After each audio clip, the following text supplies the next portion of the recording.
Tell us about investors shopping for investment properties and, just any tips on what investors should look for. I mean, of course, that's what our show's about. We have our own, but would love to hear an outsider's view of that.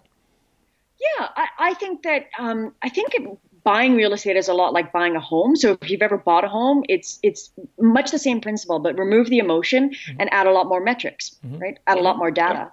Um, if I'm buying a place, whether it's an investment or home, I'm going to want a place that doesn't have a lot of crime. Well, I'm going to look at the crime stats. If you haven't looked at the crime stats and you're buying a place of any sort for any reason, you're really missing out. Why? You're never going to attract investors. You're never going to attract renters. Your cash flow, if you've got a place in a poor, an area where they have terrible crime rates.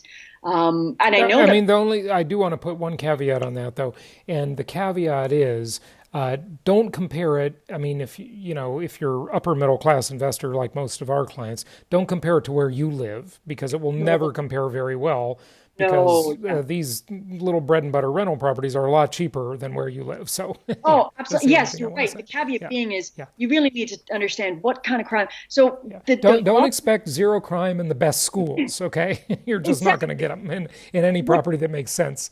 Yeah. what you need is an area that allows you to be safe. So if you've got property damage and who cares? But Yeah. if you've got, assaults, violent assaults, those are Right. things you care about, Sure. and those are things you're going to avoid. Hmm. And it's pocket by pocket. You can have a pocket that's awesome for that, and a pocket that's not so great. Well, look at the awesome pocket. And I know lots of investors that did really well in Florida, Hmm. where they knew that there were certain pockets to avoid, but there were great pockets in between, and Hmm. it was easy to attract the investors or the renters because they knew that they were a great pocket, even though they were surrounded by not so great Right, pockets. right, right. It's really about again, adding the layers of metrics. So you're looking at crime. I look at All real estate is local. In fact, it's oh, hyper local. Yeah, hyper local. yeah. You can walk across a street. You can walk across a Totally highway. different Something market. Yeah, vastly yeah. different.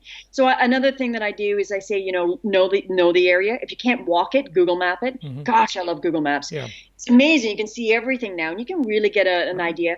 Starbucks factor. We call it Starbucks Hmm. factor, but it doesn't have to be Starbucks. Right. People look for pet stores because when you have pet stores, you have disposable income. When you have Right. disposable income, you're someone that wants a better value, a better type of Hmm. property. Look for parks. Look for dog parks. Hmm. Again, pets are a good idea. Good idea of what Hmm. kind of neighbors, what kind of people are going to be in that area. Schools. We all know that schools.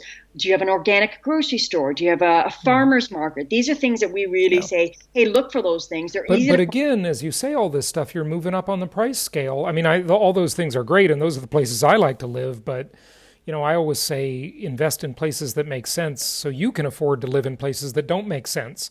I mean, where I live would not make sense as an investment. I like living here though, but But a lot of up and coming neighborhoods will do yeah. this organically. So Hmm. you'll find areas where the community bands together and does a farmer's market on the Sunday or a Right. community fair on the Sunday, and it becomes a regular thing. Okay. And quite often, those are the neighborhoods that quickly appreciate. All of a sudden, Hmm. they're super popular. Right. And it's like, well, where did this come Yeah. from? Well, A okay, lot of those are these kind of gentrifying hipster areas. yes. But, I tell you, gentrification is an interesting thing. We've done shows on it over the years, and it takes a long time. It's a Well, very slow process. but that's great for investors Yeah. because if you're a buy and hold investor that has good cash flow, positive cash flow month to month, and you've done your metrics, you get in, you allow the community to develop around you, and then by the time you go to sell, 10 years from now, you're in a great position because you Hmm. saw the trend before it was even taking off. And Hmm. so a lot of the people that we talk to, I mean, I have a bias. I think real estate is more of a buy and hold unless you're speculating and you Couldn't do agree this. more. I'm not a speculator. Yeah. And if you're flipping, it's an entirely different metric, but we look at a lot of that. So that's why we talk about, antique stores. I know that sounds funny, but a lot of the mom and pop antique stores that move into a neighborhood, they move in because the rent is cheap, but the Hmm. demographics support it. So you've got disposable income in the area, Okay. and they want that. So coffee shops, not Starbucks necessarily, but just coffee shops. Hmm. Libraries or community centers, are Hmm. they well populated? Are they well used? Hmm.